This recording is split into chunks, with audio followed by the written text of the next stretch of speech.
c'est ça, c'est la dernière run. On s'en va rencontrer Marc au village. Là. Je sais pas s'il va y avoir bien des trappeurs qui vont venir apporter des fourrures.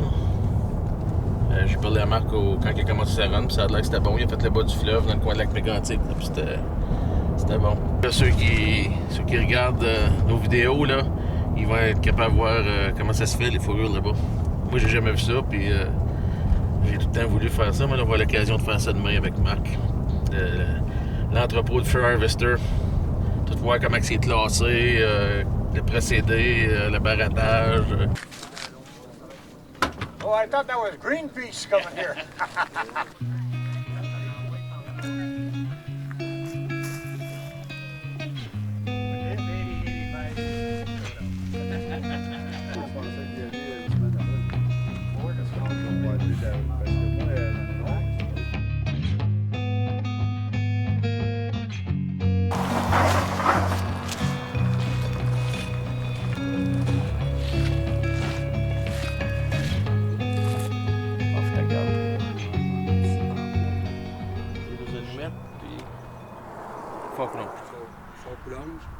C'est ça. Fait qu'on va faire les 3 stops. On s'en va à North Bay à soir, on suit Marc jusqu'à North Bay. Puis demain, on va visiter l'entrepôt où tout l'ouvrage se fait. T'sais, on whip tout ça sur nos papiers, là, on s'imagine tout comment c'est fait, mais là, demain, on va le voir. Moi, ça fait des années, ça fait longtemps que je suis trappeur, ça fait des années que j'aurais voulu aller faire ça.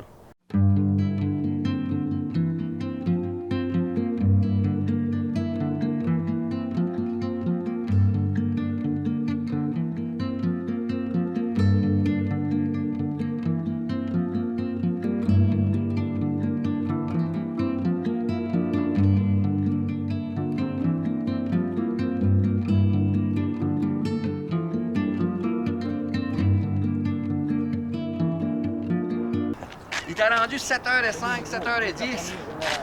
J'ai pas le choix. J'ai dit, là, il commence à tout épu là, dans le scope. Là. Encore, là, les branches, là. J'étais tout à terre. Il buguait pas gros. Une fois de temps en temps, il fait l'autre. Mais c'est sacrément. Il faut que je m'en aille. J'ai laissé le bas. J'ai dit, c'est la première fois de ma vie, il faut descendre une montagne. Si je laisse le boc là, j'ai jamais vu ça. J'ai d'habitude. Le temps que j'ai retourné là, je l'ai jamais lâché de la semaine. Je l'ai jamais revu. Jamais amené à bout. J'ai jamais amené à bout de leur poignée. C'était un semaine. 98. Je savais pas qu'il marchait au diesel, ta vanne. Il dit qu'il savait pas que ça marchait au diesel.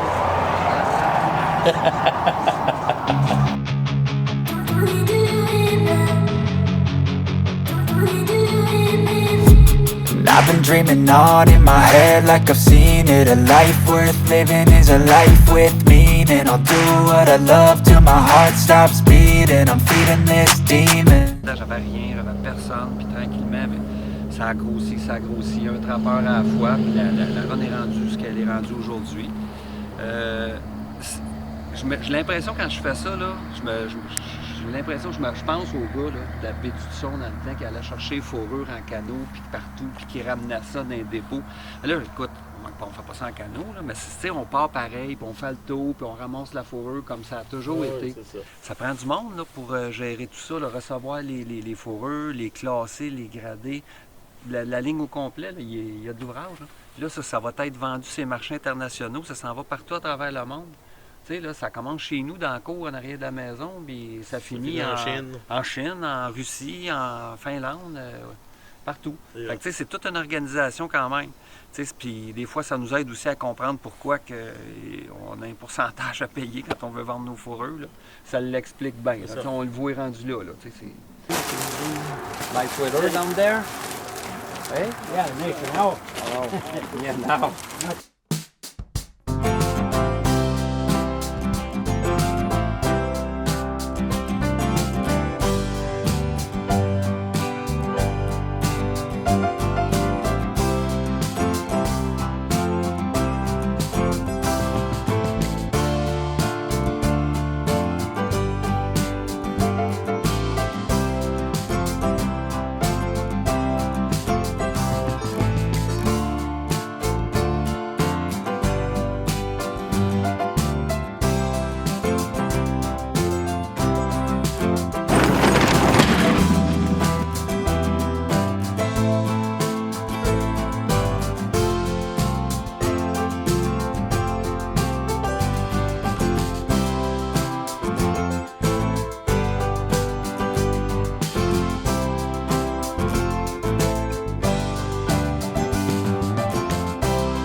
commence par vider le truck, on sort tout le truck complètement. Après ça, moi, je fais le compte rendu, les totaux là, des fourrures qu'on a sortis du Québec, parce que ça prend un permis d'exportation. Surtout qu'on sort une fourrure de la province, il faut que ça soit enregistré.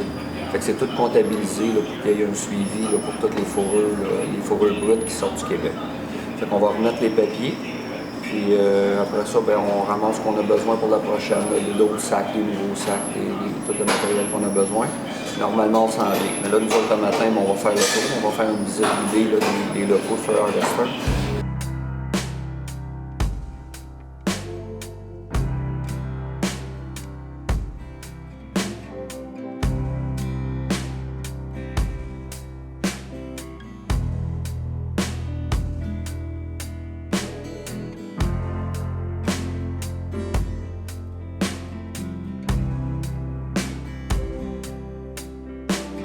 On arrive, on va décharger notre camion, on va tout mettre ça sur des chariots, on va emmener ça de l'autre côté, qu'on va tout mettre ça ensemble, toutes les fourrures qu'on amène aujourd'hui. Après ça, on va sortir la paperasse. Puis un petit peu plus tard, ben, les gars vont se mettre là-dedans, les gars d'ici, puis ils vont tout comptabiliser les sacs, voir si tout est correct. Puis après ça, chaque sac va être ouvert. Puis chacune des fourrures qui va être sortie du sac, elle va être identifiée au nom du client.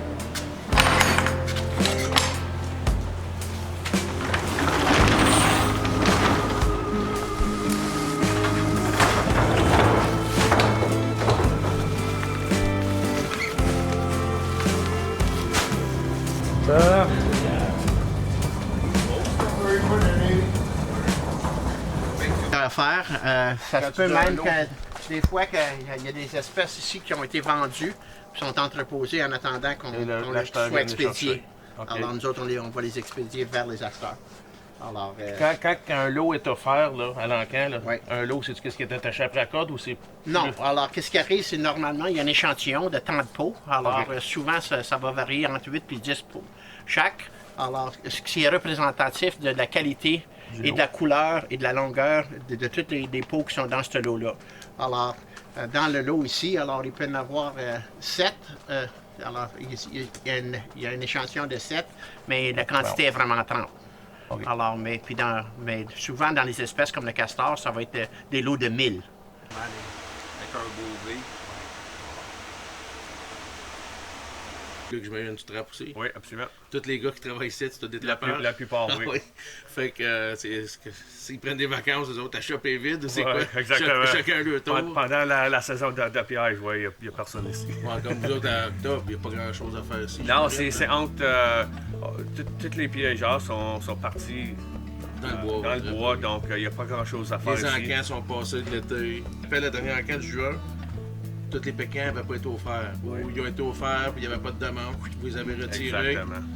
Pour les intérêts des trappeurs. Absolument. C'est toujours pour l'intérêt des trappeurs. C'est ça. Fait que, tout le monde qui avait des pécans l'été passé, on a tout reçu le papier.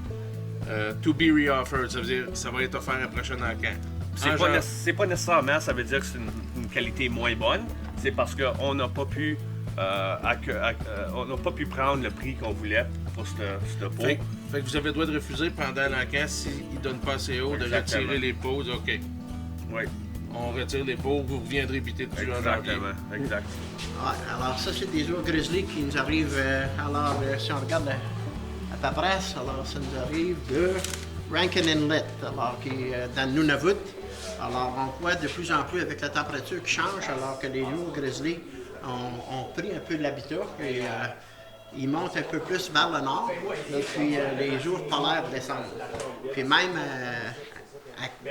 il y a quelques exemples de spécimens qu'on n'a pas eu encore ici, mais où il y a des croisements entre les ours grizzly et puis les ours polaires. Alors, qui fait une bête qui ressemble pas mal à un grizzly, mais...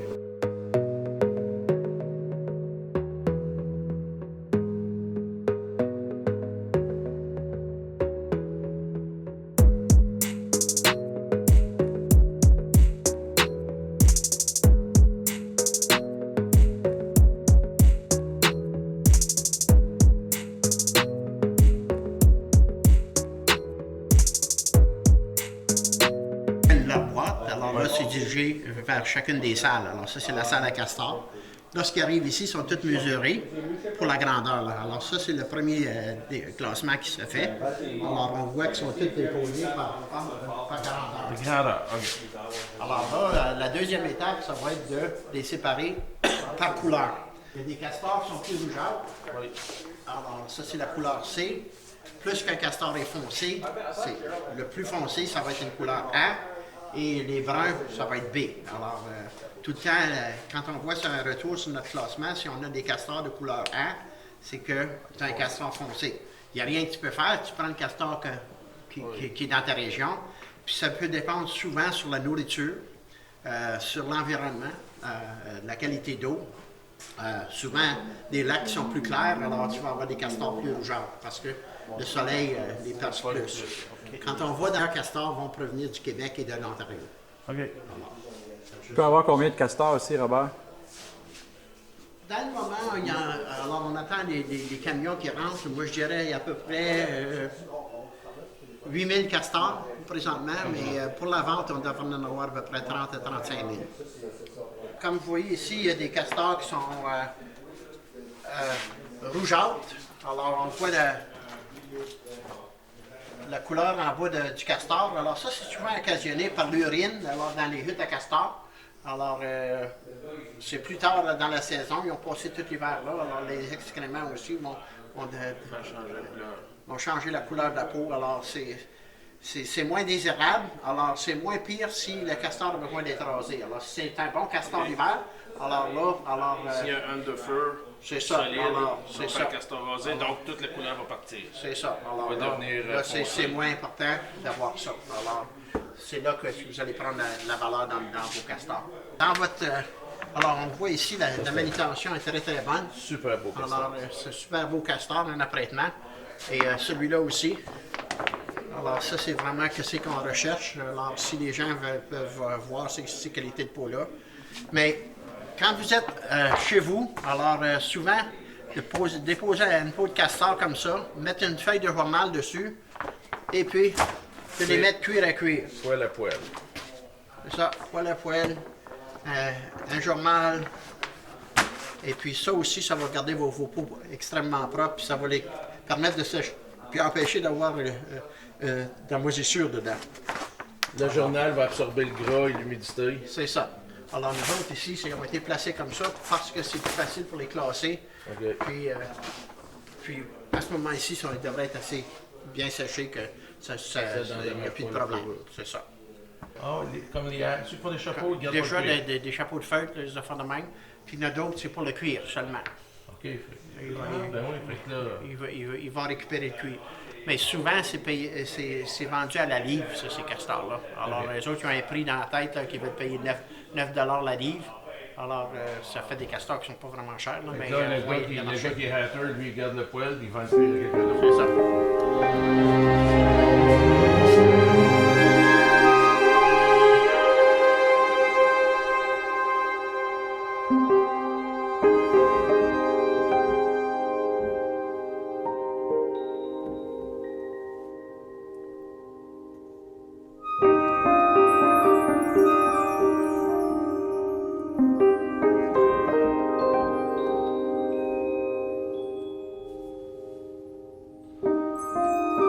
C'est très difficile d'obtenir plus que 4 ou 5 $ pour un raton comme ça. Là. Souvent, c'est 1 à 3 $. Ça prend tout pour récupérer. Mais quand on parle de ratons un peu plus grands, un peu plus soyeux, alors là, ça commence à se vendre. Alors là, on parle d'un raton de 10 à 12 $. Et lorsqu'on arrive dans les... Je ne sais pas s'il y a des vraiment grandeurs, des beaux ratons. Là, mais on voit aussi la couleur du raton. Alors, c'est souvent du Midwest des États-Unis, l'Ohio. Alors, c'est vraiment des ratons qui sont recherchés. Alors, De là- à cause du blé d'Inde, puis de la nourriture, puis l'épaisseur du cuir aussi.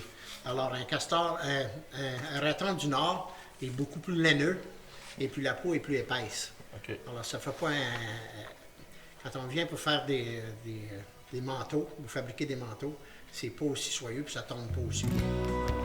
De là l'importance de faire notre fenêtre d'inspection. Oui. Tu sais, là, Oui, la absolument. bédaine, parce que les ratons, ils n'ont pas de poils, sa bédaine, au niveau du bas de bédaine. Fait qu'il faut vraiment qu'ils voient le... Ouvrir celui-là. L'affaire, tu peux voir tout de suite aussi par la qualité de la queue. Tu disais tout à l'heure, c'est tout Robert, dans la tu queue. disais que vous aviez pas mal. Les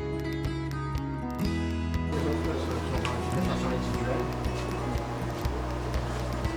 Avec les gars, faut comprendre.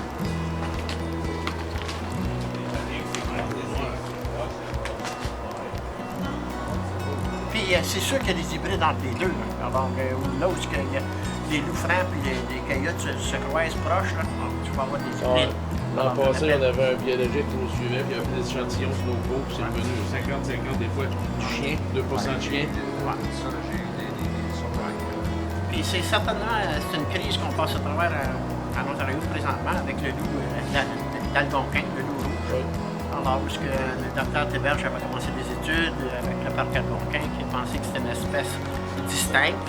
Et puis là, ils ont protégé une région autour du parc Algonquin avec 10 cantons. Là, ils ont élargi ça à 100 cantons cette année. Et puis là, il y avait question qu'ils arrêtent le colletage de loups et de coyotes à travers la grandeur de la province. Les trappeurs de l'Ontario se sont mis ensemble. On a ramassé des sections de langue et puis ils vont faire une nouvelle étude génétique pour démontrer que vraiment c'est juste des hybrides. Alors, parce que si c'est un loup hybride, c'est normal, les hybrides ne se reproduisent pas dans souvent des espèces. Alors, c'est sûr et certain qu'il va en avoir moins. C'est parce que c'est un croisement. Si le croisement n'a pas lieu, tu n'auras pas de ces loups avec le poil rouge, les oreilles rouges, les pattes rouges. On voit ça dans les coyotes, on voit ça partout. Ceux qui piègent, on le connaît. C'est impossible d'avoir une marque au lac Mégantic qui va venir de ce grosseur-là. Là. Ça n'existe pas. Là. C'est comme il y a des régions, il y a des réalités Ça, régionales. c'est gros comme des petits avec C'est ça. Ben oui, c'est ça, C'est exactement. comme il y a des...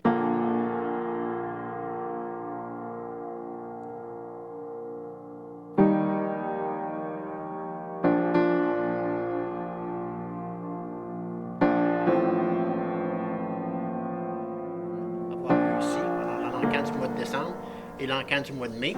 Alors, tandis que l'encan du mois de mars va avoir lieu à Saiga, en Finlande. Alors, c'est la façon qu'on procède.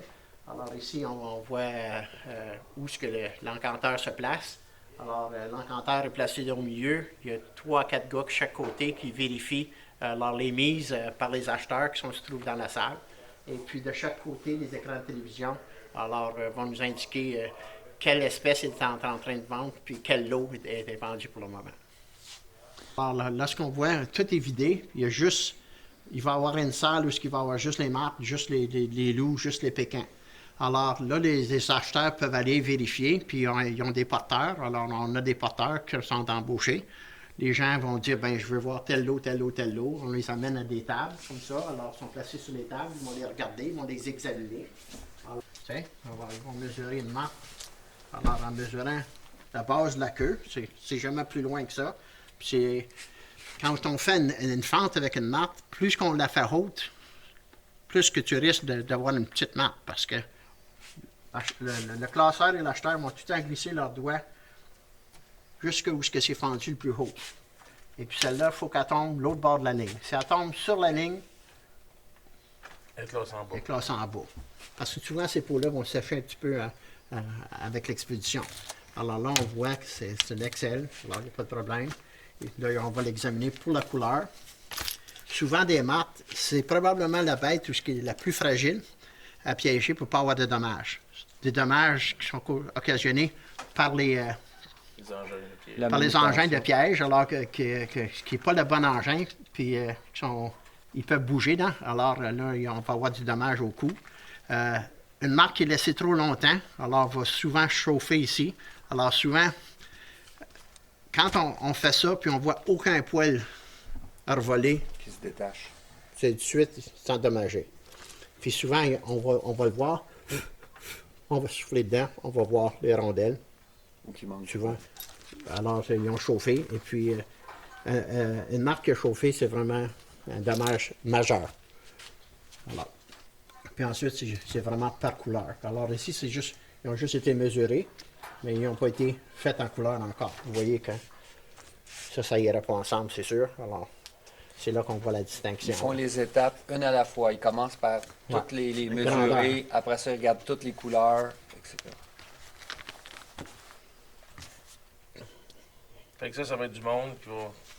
Il n'y a aucune machine qui fait ça. Non, Ça, c'est des tout manuel. humains qui touchent à toutes les fourrures 2 fois. Une fois pour les grandeurs, une fois pour les couleurs. C'est ça. Puis ensuite, ils vont passer pour la qualité, pour la finition. Fait que Troisième fois. la même fourrure va être Même touchée chose, 3 fois. Au moins 3 fois. Ouais. Purple. No red hip No red hips. here, but red hip here. Yeah. Okay, I understand. Yeah. Okay, thank you. This is the guy who knows. Much more than me. Puis l'autre affaire qu'il faut vérifier, c'est qu'en ayant des marques de tout partout, il y a des gars qui vont en garder d'une année à l'autre. Alors là, il y a du dommage qui sont occasionnés parce que les marques sont plus vieilles, ils ont vieilli. Les gars, ils ont entreposé pour 2 ans parce qu'ils trouvaient que le prix n'était pas assez bon. Là, le prix monte, là, ils envoient. Ben lui, il peut voir ça tout de suite. Ils ont stale, guys ship stale Martin, the guys that have been around for 2-3 years. And so it's freezer burnt, mice damage, moldy. Alors, il y a toutes sortes de choses qui sont occasionnées par ces choses-là.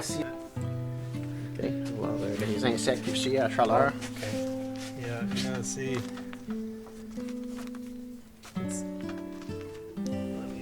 Maybe that's not such a good example. Yeah, it's starting up in here. There's the shells from the bugs. De larvae. Yeah. Oui, que Those little holes, and anywhere that the fat is missing, they shave that right down, cuts the root off the guard hair. This will just fall apart when it's dressed. Doesn't look bad now, but it'll be ate right through there. The leather gets pretty thin. Alors on va voir ça. Alors ça, c'est souvent quand on plume une marque, puis la marque du côté du cuir est verte un peu, il y a des petites rondelles vertes chaque bord. Alors vous autres, vous pensez souvent que la marque elle va être bonne, mais on voit que par le temps qu'elle arrive ici, elle a glissé, puis le poil va s'enlever facilement, puis même si ça continue, ça peut s'agrandir grandement lors du tannage. Alors on voit ici encore un exemple parfait. Alors c'est vraiment chauffé dans le piège, ça, alors, avant qu'elle soit écorchée. Alors on voit même au milieu du dos. Alors souvent, des fois, des oiseaux vont les avoir picochés dans le piège. Ouais, ça on voit un trou, là. Ça a vraiment l'air des deux mâchoires du piège. Ça a l'air d'avoir une souris qui a une marque qui a été déposée par terre. Alors une souris qui est rentrée dedans et qui était dévorée.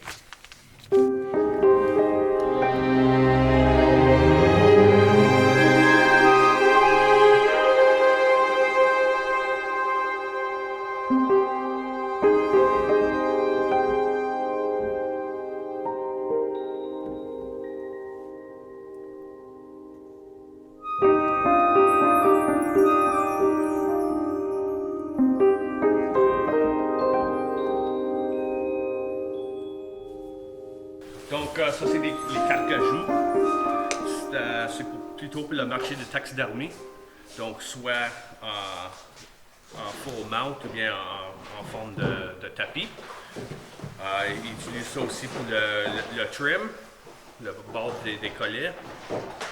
C'est tout préparé avec le griffe et les lèvres. Juste en tout cas, ça veut être utilisé pour le taxidermie. On vend ça sur notre vente de janvier et puis de mai souvent. Souvent, on a une centaine, 200 par vente. Les territoires du Nord-Ouest, l'Alaska, les régions hautes, là, de même. On n'a pas le droit des piéger à l'Ontario, même que la population n'est pas trop grande. Québec, même chose. Québec, il n'y en a pas du tout. Fermé. Il n'y en a pas du tout. Non. Donc, c'est plus Saskatchewan, Manitoba, il y en a un oui, peu. oui. C'est des Grosse variance de couleurs. Les selles qui sont plus en demande sont celles avec un beau triangle au bas sur la queue. Et puis la couleur claire. Donc tu peux voir, celle-là est plus orange. Fait que celle-là va valoir plus cher. Plus cher. Parce que le V est plus pâle et plus clair. Exactement. OK. On a 5 grandeurs. C'est une grandeur à l'autre. Large à 4X. Évidemment, la valeur est plus grande que les succursales plus grosses. Mais ça vient toujours de la qualité de la peau. Ça doit être méchant. Un gros carcajou de même. Hein? Les griffes de même. Montre les griffes. Encore là, probablement qu'il y a beaucoup de taxidermistes qui achètent des spécimens pour faire le Exactement. montage. Exactement.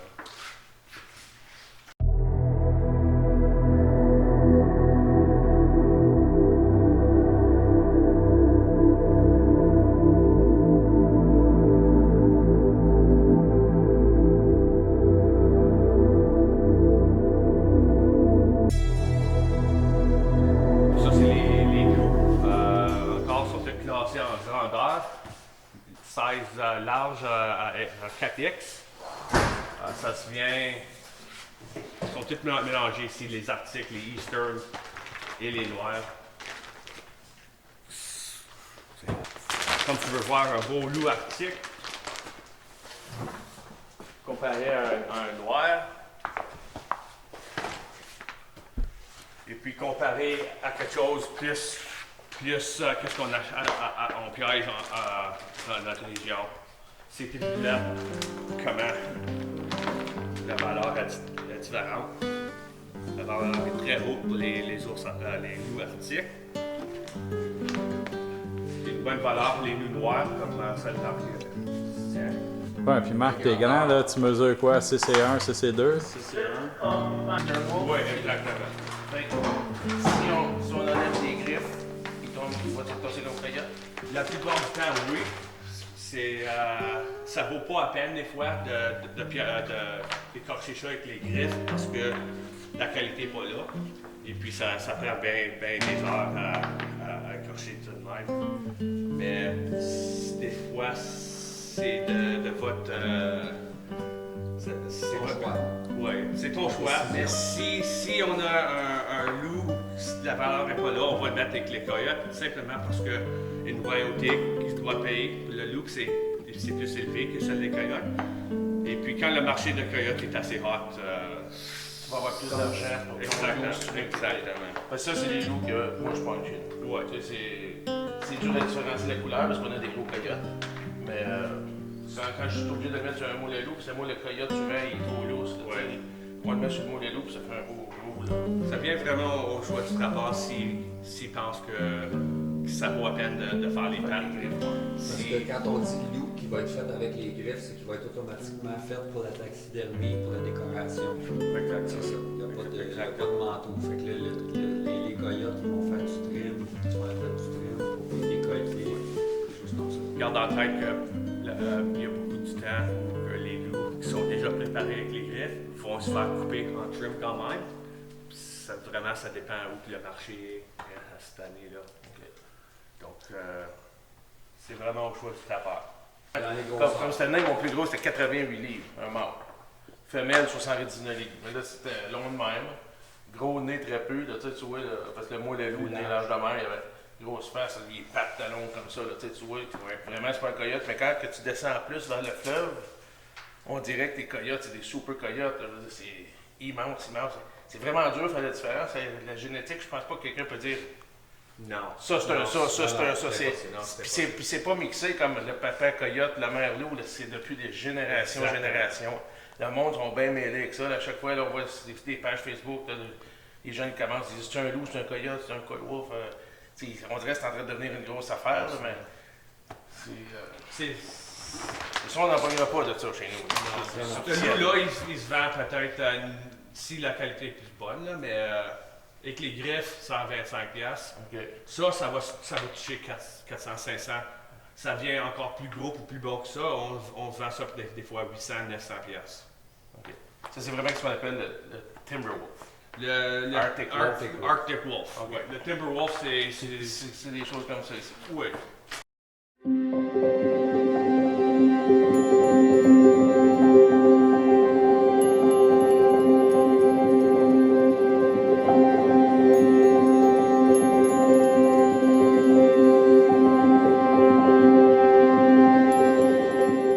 C'est des pécans. Ça se trouve quasiment partout. Classé en couleur. Les pécans, c'est séparé en mâle-femelle. On a une grandeur, une taille pour les femelles. Les mâles se fait diviser en 2 tailles, les grosses, les petits. Après ça se fait classer en 5 classements. Dès ces 5 classements, on a 5 couleurs. Entre ces 5 couleurs, il y a 3 clartés. Donc ça se fait diviser bien des fois. Okay. La damande, c'est pour les femelles. Donc la fourrure est très, très belle. Et comparé à un mâle, la grandeur et puis le mâle sont bien plus épaisses. Le poil plus ras. Le poil est oui, je sais pas comment dire ça. Silky versus coarse. Ouais. Pécan mouse fait utiliser souvent pour on appelle ça commercial, c'est pour le trim. Okay. Pas autant pour le garment parce que le cuir est bien plus épais. C'est comme tu peux voir, la couleur elle varie beaucoup, de quasiment blanc à quasiment noir. La valeur des pécans, c'est vraiment la clarté. Donc, si tu compares, c'est différent, c'est difficile à faire. Vraiment, je ne peux pas trouver une bonne sample.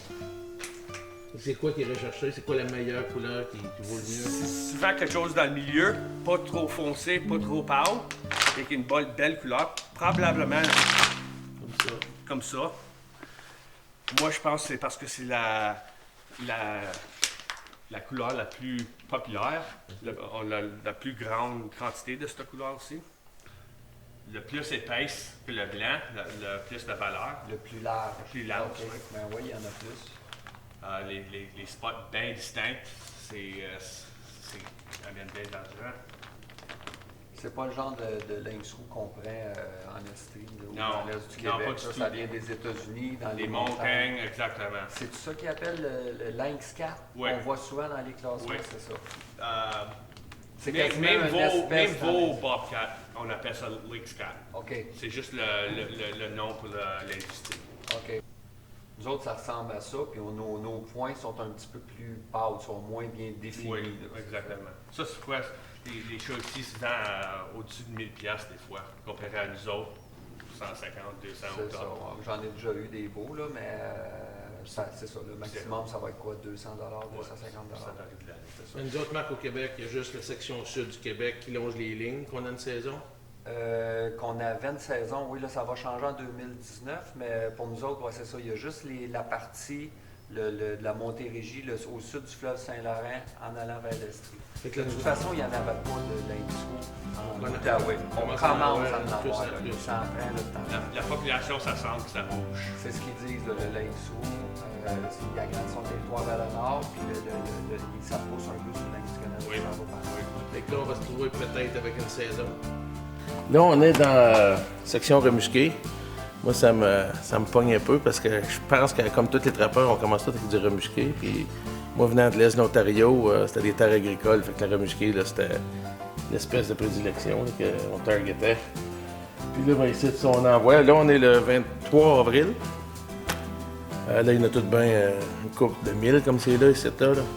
D'ici 2-3 semaines, il va rentrer au-dessus de 100 000 remusqués ici.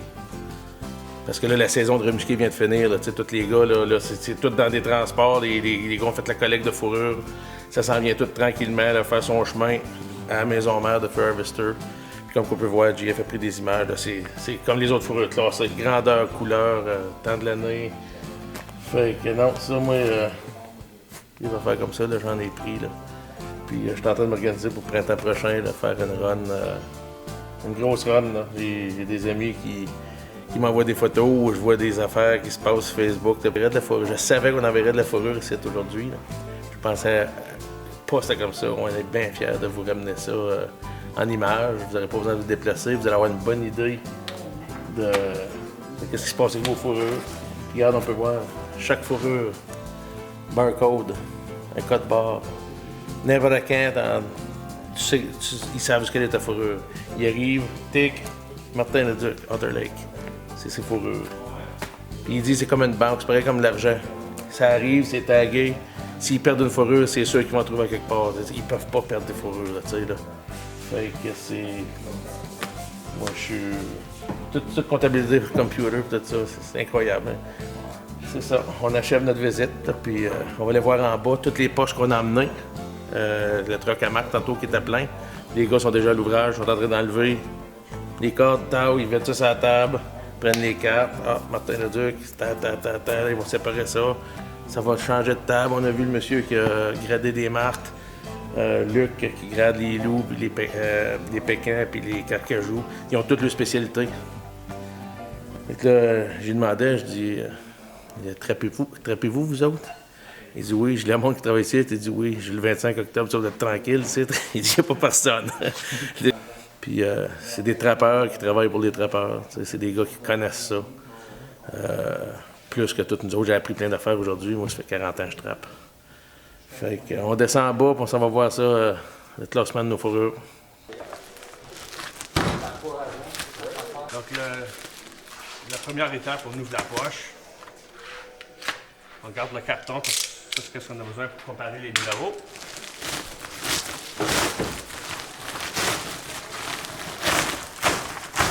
C'est bien parti. Les temps sont durs, j'avais juste une poche. On compte chaque espèce avec ce qu'il y a sa carton. On va disparaître par l'espèce premièrement. C'est apparent que Martin, c'est pas la première fois qu'il a rompu ta fourrure.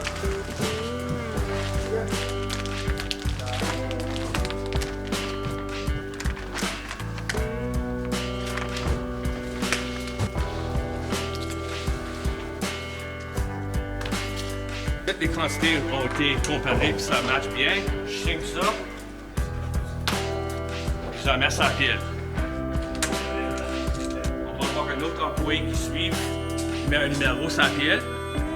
Et puis prend le carton et puis écrit le numéro. Donc, on est sur la table A. Donc, je vais écrire A102 pour matcher au numéro. Je prends cette carte-là. Je donne ça à l'office. Dans quelques minutes, les barcodes vont sortir et chaque barcode se fait afficher à chaque pot. Ça, c'est comment on identifie que ce code ici appartient à Martin. I appreciate you guys coming. Right, and I'll check out your site there. OK. Take care. Ça fait plaisir, Martin. Puis c'est sûr et certain que moi, je vais vérifier tes vidéos. Perfect. Donc, on sait aussi que ton fils est musicien. Puis, Yes. alors, je connais à toi moi aussi. Yes, sir. OK, merci. Merci, Luc. Oui, merci. Merci, Luc. C'est ça pour moi, de mon côté, avec Didacto Communication, c'est un souci de partager ça. Un souci de tisser un lien, de créer un lien entre, par exemple, Martin, sa façon de voir les choses, de voir la vie, sa façon de vivre, et puis nos ancêtres qui vivaient comme ça il n'y a pas si longtemps, ou pour certains d'entre nous, et puis de permettre de garder vivant un petit peu cette tradition-là, ces modes de vie-là.